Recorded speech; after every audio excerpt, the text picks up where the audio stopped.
औलाद का मोह। दिलीप और सुधांशु नाम की दो भाई थे। दिलीप की शादी कावेरी के साथ हुई और सुधांशु की शादी माया के साथ।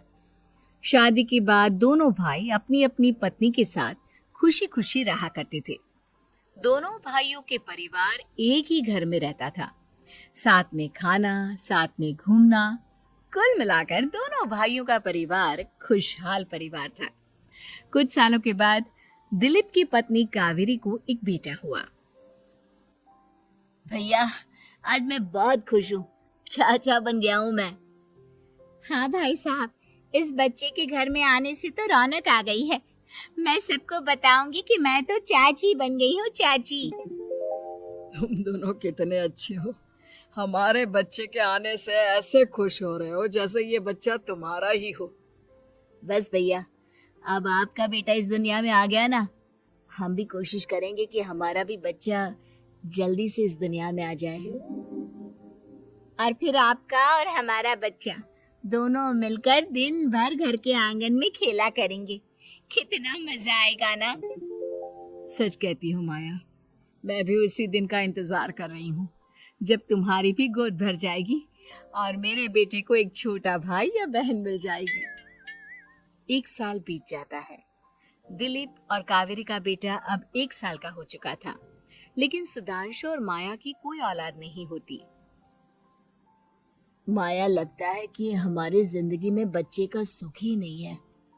ऐसा क्यों कहते हैं? दिलीप भाई साहब का बेटा भी तो हमारा ही बेटा है ना। तुम्हारी बात बिल्कुल ठीक है माया, लेकिन फिर भी हमारा खुद का एक बच्चा होता तो कितना अच्छा होता। हाँ, कावेरी भाभी भी हमेशा कहती हैं उन्हें अपने बेटे के लिए एक छोटा भाई या बहन चाहिए। लेकिन देखिए ना, हमारी तो किस्मत ही कितनी खराब है। हमारे तो सारे ट्रीटमेंट भी फेल हो चुके हैं। डॉक्टर ने भी साफ साफ कह दिया है कि तुम कभी माँ नहीं बन सकती। वही तो सुधांशु, बहुत बुरी किस्मत है हमारी। लेकिन माया, हम अपनी किस्मत को इतना क्यों कोस रहे हैं? हम दिलीप भाई साहब के बेटे को अपने बेटे की तरह ही प्यार कर सकते हैं ना। हाँ जी, बिल्कुल सच कहा। मैं भी वैसा कर सकती हूँ। चाची हूँ, उसे छोटी माँ का प्यार नहीं दूंगी क्या? कुछ दिनों के बाद दिलीप का एक दोस्त दिलीप से मिलने के लिए आता है। अरे क्या बात है दिलीप, बधाई हो बधाई। और घर तो काफी बड़ा है तुम्हारा। वैसे तुमने अपने बेटे के बारे में क्या सोचा है? भैया, और क्या सोचेंगे, बस उसे पढ़ा लिखा कर अफसर बनाएंगे, उसकी पढ़ाई पर खर्च करेंगे। अरे भाभी, आपकी तो इतनी सारी प्रॉपर्टी है, आपको किस बात की चिंता? ले देकर एक बेटा ही तो है। अरे नहीं दोस्त, तुम गलत समझ रहे हो। इस घर में मैं और मेरा छोटा भाई दोनों रहते हैं। इस घर का आधा हिस्सा मेरे छोटे भाई का है।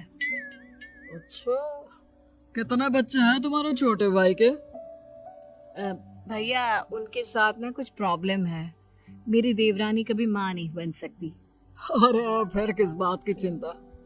अरे मैं तो कहता हूँ अपने बेटे के भविष्य के बारे में सोचिए ही मत। बस ये घर उसके नाम करवा दीजिए। देखिए, आपके भाई का भी कोई बच्चा नहीं है तो सब कुछ आपके बेटे को ही मिलना चाहिए। लेकिन ऐसा करना क्या सही होगा? अगर उनका बच्चा नहीं है तो क्या हुआ? ये घर आधा उनका है, उनकी जो मर्जी है वो करें। अरे कैसी बात करते हो? उनकी कोई औलाद नहीं है, वो क्या करेंगे प्रॉपर्टी अपने नाम रखकर? हाँ, वैसे भाई साहब, आपकी बात तो बिल्कुल सही है। अब जो कुछ भी है वो हमारे बेटे का ही तो है। आखिर वही तो इस घर के वंश को आगे बढ़ाएगा। मैं कल ही देवर जी से बात करती हूँ। अगले दिन सुधांशु और माया, इधर आओ। तुम दोनों से एक बहुत जरूरी बात करनी है मुझे। बताइए ना भाभी, क्या बात है? आपको कहीं जाना है तो आप अपनी बेटी को मेरे पास छोड़कर जाइए। मैं ही पूरा दिन रख लूंगी उसे। अरे नहीं माया, वो तो मुझे पता है। मैं किसी और चीज के बारे में बात करना चाहती हूँ। बताइए ना भाभी, क्या बात है? देखिए देवर जी, आपका कोई बच्चा है नहीं, लेकिन मैं जानती हूँ कि आप हमारे बेटे को अपने बेटे की तरह ही प्यार करते हैं। भाभी बेटे की तरह नहीं, वो हमारा ही बेटा है। मेरे लिए तो वो मेरा ही बच्चा है। वही तो फिर क्यों ना ये सारी प्रॉपर्टी हम मेरे बेटे के नाम करवा दे, क्योंकि तुम्हारा हो या मेरा, हम सबका एक ही तो है बेटा। लेकिन भाभी अभी तो वो सिर्फ 1 साल का है। अभी से प्रॉपर्टी उसके नाम करवाने का क्या मतलब है? देखे देवर जी, जो काम जितना जल्दी हो जाए ना उतना अच्छा। आने वाले वक्त का क्या भरोसा। भाभी भरोसा क्यों नहीं, हम तो हमेशा आपके बेटे को माँ बाप की तरह ही प्यार करेंगे। हाँ, लेकिन फिर भी मैं चाहती हूँ कि ये सारी प्रॉपर्टी मेरे बेटे के नाम हो जाए। अब मुझे नहीं लगता तुम दोनों को इसमें कोई भी परेशानी होगी, है ना? भाभी वैसे तो आप जो कह रही हैं वो बहुत जल्दबाजी है, लेकिन फिर भी अगर आपको ऐसा लगता है तो ठीक है। कल ही प्रॉपर्टी के पेपर बनवा लीजिए, मैं और माया उस पर साइन कर देंगे। इस तरह से अगले दिन प्रॉपर्टी के पेपर बनवाकर सारी प्रॉपर्टी दिलीप और कावेरी के बेटे के नाम पर करवा दी जाती है। कुछ दिनों के बाद सुधांशु, सुबह सुबह ये कौन लोग आ गए तुम्हारे घर पर? भैया वो ऊपर वाला कमरा खाली पड़ा था ना, सोच रहा था किराएदार रख देता हूँ। लेकिन किराएदार रखने से पहले आपने हमसे पूछा भी नहीं। भाभी इसमें आपसे पूछने वाली क्या बात थी? हमें एक ही कमरे की जरूरत थी, इसलिए सोचा दूसरा कमरा किराए पर दे देते हैं, कुछ इनकम हो जाएगी। अरे माया, ये सारी प्रॉपर्टी अब मेरे बेटे के नाम पर है और यहाँ पर जो कुछ भी होगा उसके लिए तुम्हें मेरी या दिलीप की परमिशन तो लेनी पड़ेगी ना। हाँ सुधांशु, तुम्हारी भाभी ठीक ही तो कह रही है। अब देखो, तुमने खुद अपने हाथों से ये प्रॉपर्टी हमारे बेटे के नाम की है। वो अभी बहुत छोटा है, तो इस घर से रिलेटेड सारे फैसले तुम्हें हमसे पूछ कर लेने चाहिए। भाभी हमें तो लगा था कि आप हम लोगों से बहुत प्यार करती हैं, लेकिन आप तो हमारे साथ भेदभाव करने लगी। अरे, इसमें भेदभाव करने वाली क्या बात है? और मैंने कौन सा तुमसे कुछ गलत मांग लिया? अरे ले देकर मेरा बेटा इकलौता इस पूरे वंश का वारिस है, सब कुछ उसके नाम है। तुम्हें इस बात से जलन क्यों हो रही है? भाभी माया को जलन नहीं हो रही, वो तो बस ऐसे ही कह रही थी। सब जानती हूँ मैं, इसकी खुद की तो कोई औलाद पैदा नहीं हुई, बस इसीलिए जब देखो तब मेरे बेटे पर बुरी नजर डालती रहती है। देखो माया, कावेरी तुमसे बड़ी है, वो जैसा कहती है वैसा करो। और वैसे भी इस घर पर अब तुम लोगों का कोई अधिकार नहीं है। वो तो हम लोगों की भलाई समझो जो तुम्हें अभी तक यहाँ रहने दिया है। भैया आप इतने कैसे बदल गए? इस प्रॉपर्टी ने आपके दिल से हमारे लिए प्यार पूरी तरह खत्म कर दिया है क्या? इसी तरह वक्त बीतता जाता है और देखते देखते दिलीप और कावेरी का बेटा प्रणव 25 साल का हो जाता है और उसकी नौकरी लग जाती है। पापा आज मेरा अपॉइंटमेंट लेटर आ गया है, मैंने सिंगापुर में जॉब ज्वाइन कर ली है। लेकिन प्रणव, विदेश में नौकरी करने जाने से पहले तुम्हें कम से कम अपने मम्मी पापा से एक बार पूछना चाहिए था ना। इसमें पूछने वाली क्या बात है माँ?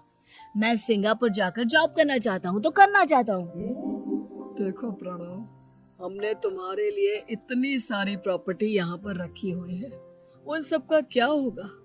यहाँ रहो, बिजनेस करो। सॉरी पापा, मैं यहाँ रहकर कोई बिजनेस नहीं करने वाला, और ये जितनी भी प्रॉपर्टी आपने मेरे लिए संभाल कर रखी है ना, ऐसे ही किसी को दान में दे दीजिए, क्योंकि मैं सिंगापुर से वापस इंडिया आकर कभी नहीं रहने वाला। दिमाग खराब हो गया है तेरा? जानता नहीं, तेरी वजह से हमने तेरे चाचा चाची से लड़ाई करके पूरा घर तेरे नाम करवा दिया था। हाँ तो ऐसा करने से पहले आपको सोचना चाहिए था ना।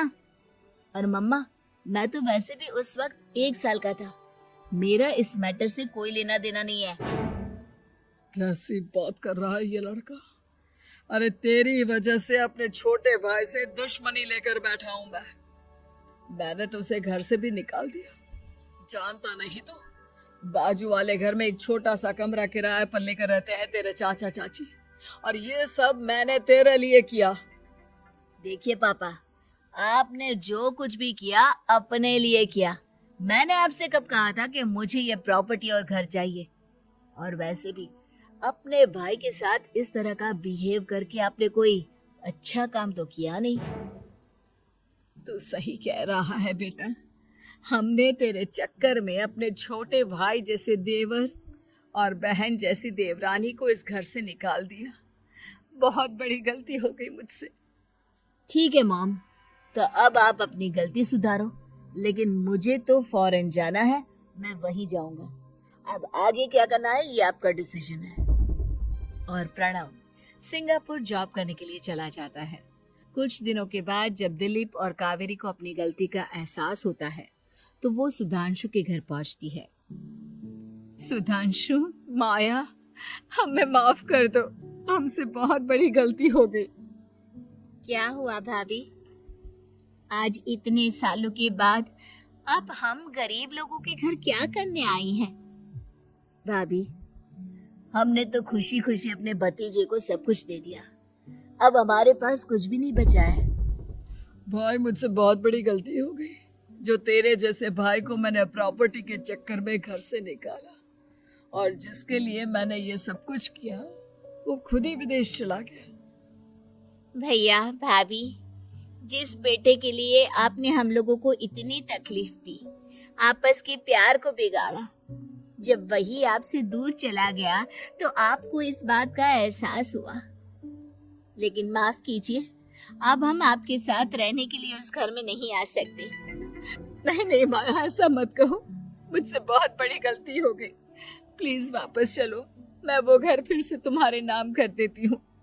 भाभी, मैं उस घर का क्या करूंगी? किसके लिए? मेरा कोई बच्चा नहीं। मैं तो बस जिंदगी भर आप लोगों के साथ प्यार से रहना चाहती थी, प्रणव को अपने बेटे की तरह प्यार करना चाहती थी, लेकिन आपने मुझसे वो अधिकार छीन लिया।